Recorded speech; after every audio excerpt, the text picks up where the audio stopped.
Sampai saat ini Anda masih mendengarkan Ruang Publik KBR bersama saya Rizal Wijaya hingga pukul 10 waktu Indonesia Barat. Dan ingat, kita disiarkan di 100 radio jaringan KBR di seluruh Indonesia dari Aceh hingga Papua. Jadi buat Anda yang saat ini mendengarkan kami, bisa loh ikutan juga bertanya langsung terkait tema kita, meneguhkan hak kelompok minoritas gender melalui telepon bebas pulsa di 0800 245 7893 atau Anda bisa kirimkan pesan ke WhatsApp di 0812 1181 81 live chat YouTube Berita KBR atau mention ke akun Twitter @kbr.id dan juga Instagram kami @kbr.id ya.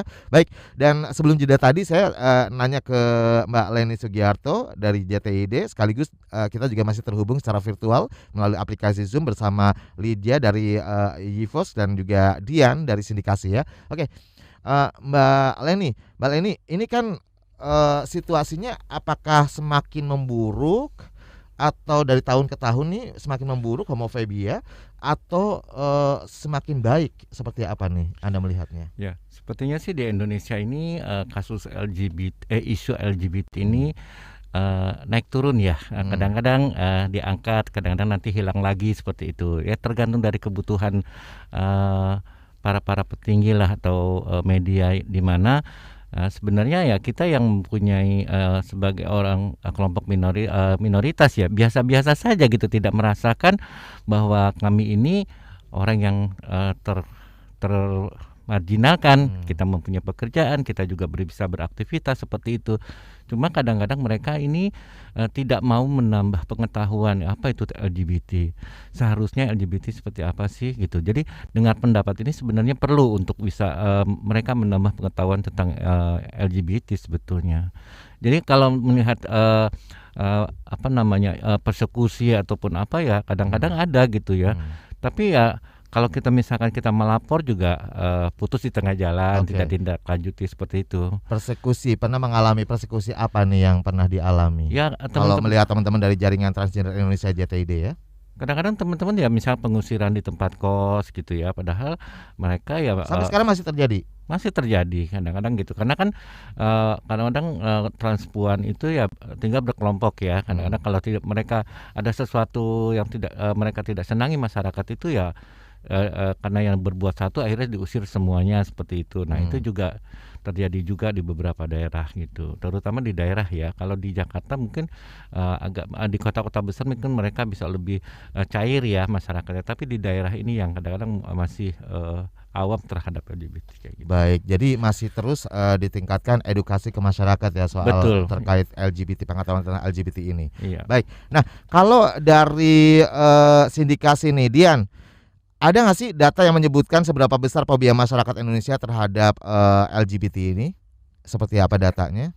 Kayaknya aku pikir nggak pernah deh dengar ada data seberapa besar jumlah fobia, karena itu kan seperti ngasih kaca ya ke teman-teman bahwa seberapa jelek sebenarnya pikiran kamu ataupun sikap kamu tidak ramah terhadap kelompok LGBTIQ. Tetapi ada data menarik yang dapat kita sandingkan ya untuk melihat seberapa kuat fenomena homofobia ini.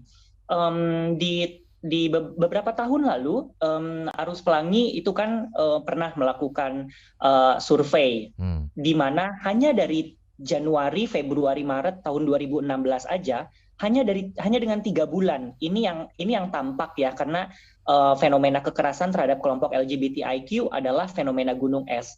Jadi Januari sampai Maret 2016 aja Arus Pelangi pernah mencatat ada 142 kasus.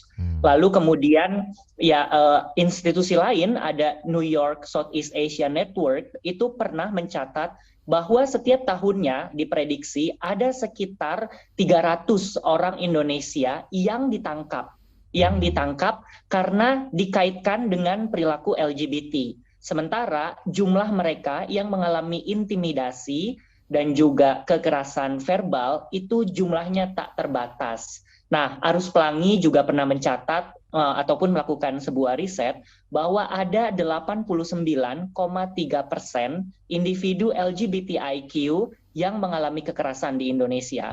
Jadi dari data-data tentang kekerasan terhadap kelompok LGBTIQ, kita bisa tahu bahwa homofobia dan juga bifobia, lesbofobia, dan transfobia itu sangat kuat ya di Indonesia.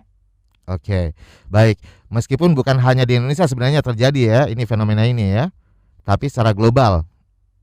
Iya, sebetulnya kalau ada hal yang menarik sebetulnya dari temuan Homophobic Climate Index atau HCI yang menyimpulkan bahwa norma sosial dan norma hukum yang homofobik sebetulnya menimbulkan prediksi kerugian terhadap produk domestik bruto. Jadi bisa diasumsikan kalau setiap negara tingkat homofobianya sangat tinggi, maka sebetulnya negara itu mengalami kerugian yang tinggi gitu secara ekonomi ya. Karena waktu itu dicatat di kawasan Asia Pasifik dengan kawasan yang memiliki tingkat homofobia yang tinggi, ada kerugian mencapai sekitar diprediksi ya 88,3 miliar US dollar setiap tahunnya. Sementara di catatan global, ketika dunia semakin homofobik, maka diprediksi akan ada kerugian terhadap produk domestik bruto itu 119,1 miliar dolar AS. Nah, terus kemudian kita tanya-tanya, loh apa hubungannya homofobia? Nah, iya, penasaran juga sih kok berpengaruh ke PDB ekonomi suatu negara gitu loh. Iya, karena kondisi homofobia itu terhubung langsung dengan stigma dan diskriminasi terhadap kelompok minoritas gender dan seksual ya. Dan ini terhubung dengan mengecilnya peluang pendapatan dan kesempatan kerja terhadap kelompok LGBTIQ+. Nah, nanti mungkin sama Ibu Leni bisa ngobrol-ngobrol lebih lanjut bagaimana betapa sulitnya teman-teman waria atau transpuan untuk bisa bekerja. Dan mendapatkan akses pekerjaan itu masih susah ya sejauh ini ya. Akses pendidikan, pekerjaan dan lain-lain. Baik, nanti kita tanya deh soal tantangan-tantangan yang dihadapi sejauh ini. Tapi sebelumnya ke Lydia dulu nih, Lydia dari Yivos. Sebenarnya fobia terhadap LGBT masih terus terjadi. Sebenarnya apa sih penyebabnya? Kenapa masih terjadi? Kayaknya kok susah banget gitu loh orang buat menerima keberagaman. Bahwa keberagaman itu seperti disampaikan tadi, itu juga terkait dengan seksualitas dan juga gender gitu ya. Nah, lalu terkait dengan persekusi yang dialami oleh kelompok minoritas seksual dan gender di Indonesia ini selama beberapa tahun terakhir ini, bagaimana catatan Yivos? Ya. Yang pertama dulu penyebabnya dulu deh. Okay. Tadi ya penyebabnya banyak sekali framing-framing yang dibangun oleh media, pemuka agama, pejabat negara gitu. Jadi dari framing itu masyarakat kan siapa yang dilihat masyarakat role modelnya? Media gitu. Kemudian pemuka agama. Terus negara apalagi pejabat yang sering diwawancara dikit-dikit menanggapi suatu isu gitu. Padahal mereka mungkin tidak relate dengan isu tersebut atau bahkan dalam satu kasus yang misalnya melibatkan LGBT yang ditanya hanya pejabat negara, hanya aparat penegak hukum gitu. Jadi biasnya muncul dari situ gitu. Kemudian makanya kadang-kadang suka ini kalau kata Keanu tuh suka ngadi-ngadi gitu ya kadang-kadang ya. Iya benar, ngadi-ngadi banget gitu padahal nggak ada sambungannya. Nah, kalau Yivos sendiri mencatat gitu ya selama tahun lalu kalau tidak salah dalam risetnya kami melakukan FGD dengan 38 peserta gitu. Jadi 100% peserta yang terlibat dalam penelitian ini menyatakan kalau ada diskriminasi di ruang-ruang keagamaan dan ceramah keberagaman memang dilakukan gitu ya di tempat ibadah. Sayangnya kalau ngomongin LGBT narasinya tuh masih diskriminatif. Misalnya ya tadi LGBT dibenci Tuhan, kemudian stigma LGBT itu adalah pengaruh barat gitu ya. Dikit-dikit kita ke barat gitu. Kemudian pengaruh perkembangan zaman juga menular dan harus disembuhkan. Makanya ceramah ini jadi salah satu sumber kekerasan terhadap kelompok LGBTIQ gitu. Jadi ada conversion terapi, kemudian ada pemaksaan perkawinan, pemaksaan corrective rape gitu dan tindakan penyembuhan lainnya. Sebagai survivor ruqyah gitu ya. Sebagai survivor ruqyah ini tuh dampaknya besar banget gitu. Makanya banyak LGBT yang kemudian takut untuk melakukan ekspresi keagamaannya. Padahal sama aja gitu, LGBT juga banyak yang masih beriman, masih punya agama gitu. Enggak yang serta-merta langsung liar, maunya seks bebas, maunya same-sex marriage gitu. Jadi ini ya yang dicatat oleh Yivos. Jadi banyak sekali pengaruh dari orang-orang petinggi. Semua orang berpotensi atau punya potensi untuk berbuat apapun gitu, terutama kayak kriminal gitu ya. Bukan LGBT doang, maksudnya semua bisa melakukan hal itu. Oke, dan kalau dari Mbak Leni saya penasaran. Tadi kan disebutkan ya bahwa memang banyak persekusi yang dialami, kemudian termasuk juga fobia terhadap LGBT.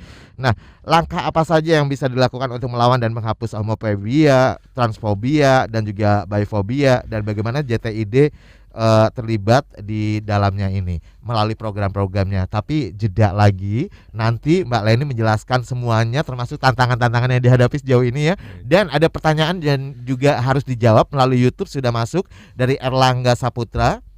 Bagaimana tanggapan para narsum terkait situasi keamanan hidup teman-teman queer yang sedang kurang aman akhir-akhir ini akibat konten media yang misleading? Apa yang bisa dilakukan? Nah, kita akan obrolin lebih dalam lagi nanti di ruang publik KBR hingga pukul 10 waktu Indonesia Barat.